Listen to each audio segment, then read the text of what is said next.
Sampai tahu nggak, di saat IWB sedang menerawang tentang Vario 125 dan juga ADV 160, ternyata diam-diam IWB menemukan adanya indikasi sebuah terawangan menangkap pergerakan Yamaha pada Matic andalannya, yakni Frigo. Dan kita akan bedah kira-kira kapan diluncurkan. Kita akan mencoba menerawang dalam sesi khusus video event benaran. Kita bedah setelah ini.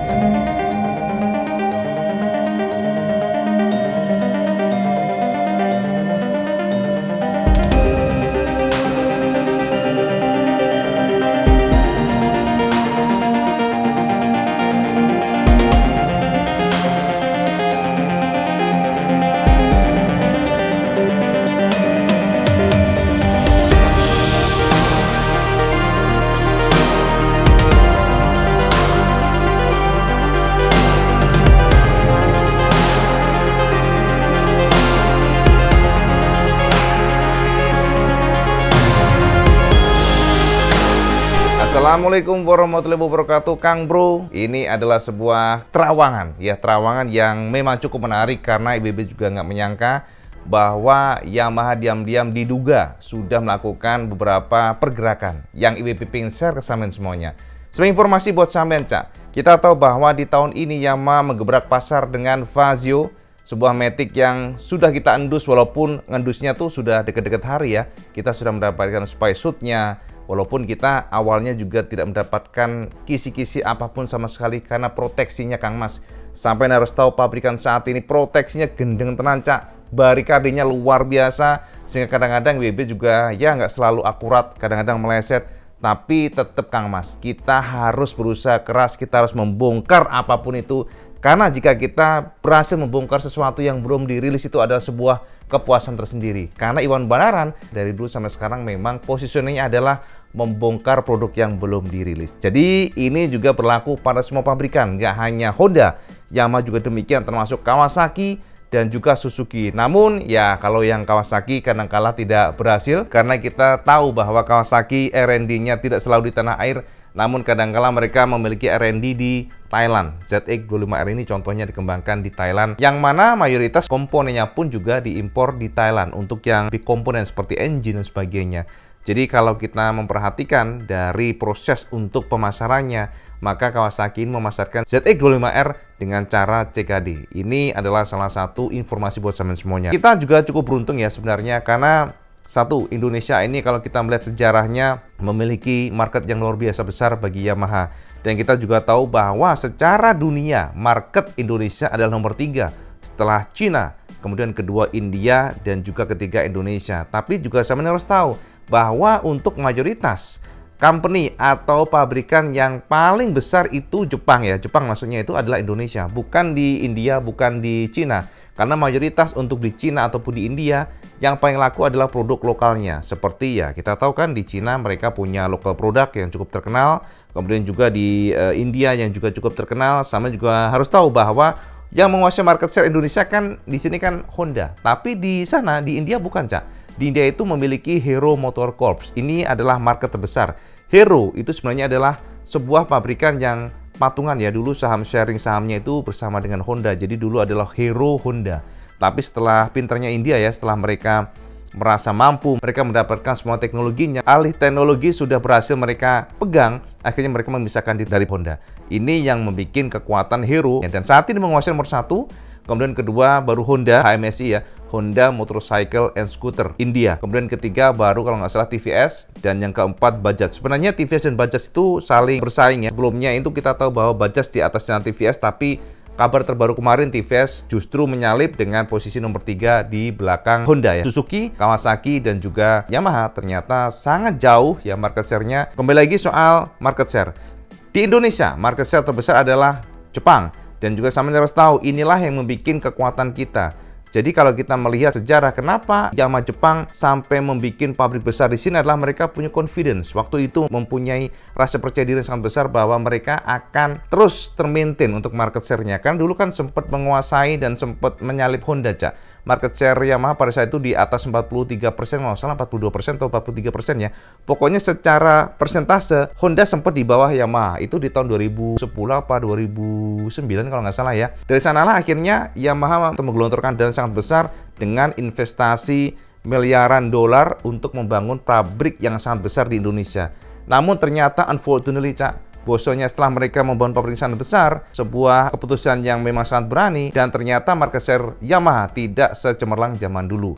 Sehingga saat ini beruntunglah kita, karena kalau kita lihat banyak sekali produk-produk luar negeri, produk-produk internasional, produk-produk global, produk yang dipasarkan atau diproduksi di Indonesia. Karena kenapa? Ya memang Yamaha memiliki pabrik yang sangat besar di Indonesia. Oleh karena itulah harus dioptimalkan. R&D juga dilakukan di sini, bahkan engine-engine dari MT series pun, dari MT-07, MT-9 dengar-dengar dirakit di Indonesia. Itu dengar-dengar ya, kita belum pernah ada bukti yang konkret apakah betul atau enggak, tapi yang jelas itu yang WB dapatkan informasi bahwa MT series Crossplan ya, yang sampean agung-agungkan itu diracik di Indonesia. Jadi kalau sampean bertanya apakah Yamaha Indonesia itu mampu meracik mesinnya, memang mampu, orang yang meracik mesinnya memang Yamaha Indonesia.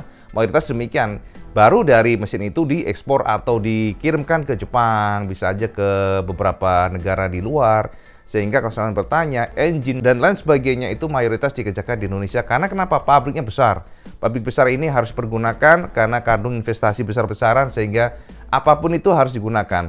Dan beruntunglah kita juga ya, berkat pabrik yang besar itu, pengembangan dari R25 jadi world premier walaupun saat ini tersendat. Dan juga kita lihat bahwa NMAX juga diluncurkan di Indonesia 2014, termasuk juga Frigo. Frigo kalau nggak salah pertama kali juga di Indonesia diluncurkan pada saat 2018 ya. Ketika itu sedang memang mereka sangat fokus pada market Matic karena kondisi market sport sudah semakin turun, bahkan sampai tahu Vixion pun nasibnya sekarang belum jelas. Vixion belum ada kejelasan status. Vixion saat ini masih menggantung. Vixion masih menjadi salah satu produk yang misterius. Apakah akan dikembangkan nantinya ada new Vixion atau justru di stop oleh Yamaha Indonesia? Saat ini masih pada kondisi wait and see. Jadi kita berharap saja semoga ke depan Yamaha Indonesia bisa melakukan gebrakan untuk meracik Vixion, new Vixion yang lebih Indonesian taste. Itu sangat penting sekali karena kita tahu bahwa desain itu nomor satu, Sampai mau komplit fiturnya kayak apa, mau engine sepowerful apa, kalau desainnya nggak sesuai selera Indonesia ya sulit.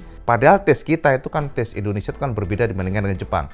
Nah, jadi itu yang menjadi kendala dan jangan sampai ini terjadi pada Yamaha. Karena kita tahu bahwa saat ini pun dari opini pribadi, sekali lagi ini opini pribadi ya, sama nggak setuju nggak apa-apa, ini adalah opini yang belum tentu sama dengan semua orang.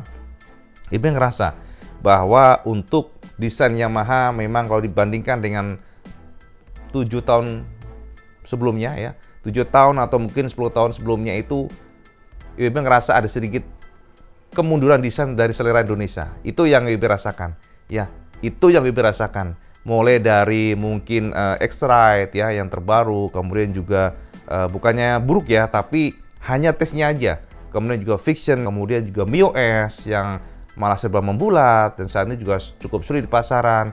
Kemudian juga entahlah, WB merasa mengalirnya tuh masih kurang optimal lagi ya. Ini semoga saja nanti pada next in the future akan ada gebrakan di mana Yamaha Indonesia nanti bisa meyakinkan Yamaha Jepang supaya meracik sebuah desain yang memang sesuai selera kita. Itu yang menjadi fokus kita yang utama. Yamaha Fazio adalah sebuah produk yang dikatakan berhasil. Dan apalagi mesinnya 125cc, hybrid, dan juga dari sisi fitur lumayan mantap. Harga juga mantap, banyak sekali inden lah. Informasi demikian. Dan kalau saya bertanya, CB kenapa sih banyak inden? Karena chip problem, Tidak hanya Yamaha, semuanya chip problem, produksi tersendat. Gak hanya motor sih, mobil pun juga demikian. Kembali ke salah satu yang hot terawangan tentang Frigo. Jadi gini Kang Mas, IWB tidak sengaja ya, kemarin melakukan terawangan, mencoba untuk menerawang tentang salah satu hot item yang kita sedang tunggu, yakni Vario 125 dan juga ADV 160. Itu justru malah digeser pada salah satu selentingan, salah satu Vixion yang nyantol tanpa sengaja,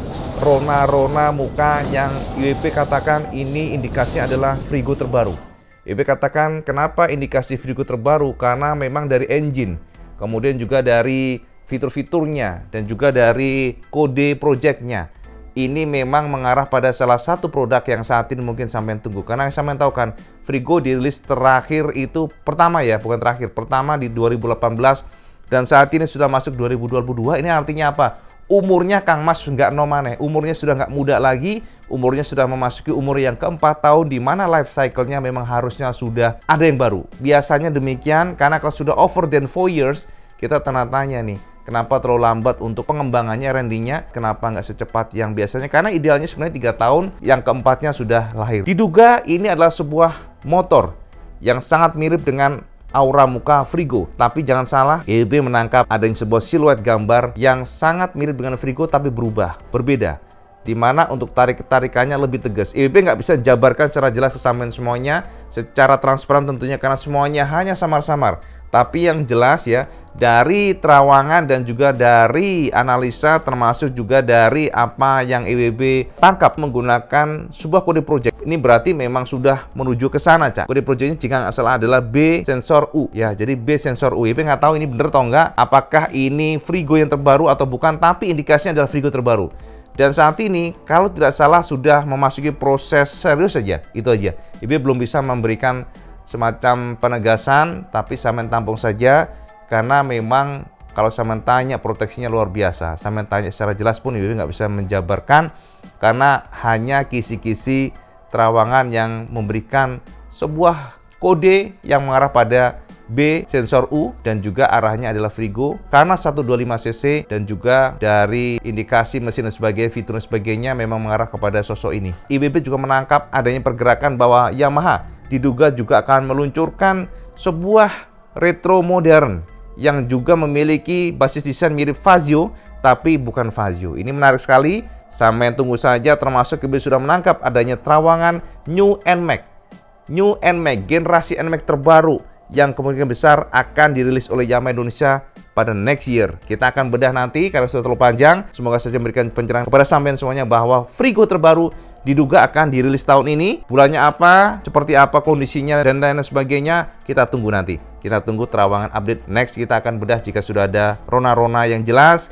Saat ini sampean kantongi saja bahwa project yang diduga sebagai New Frigo Yamaha sudah berjalan dan kode B sensor U.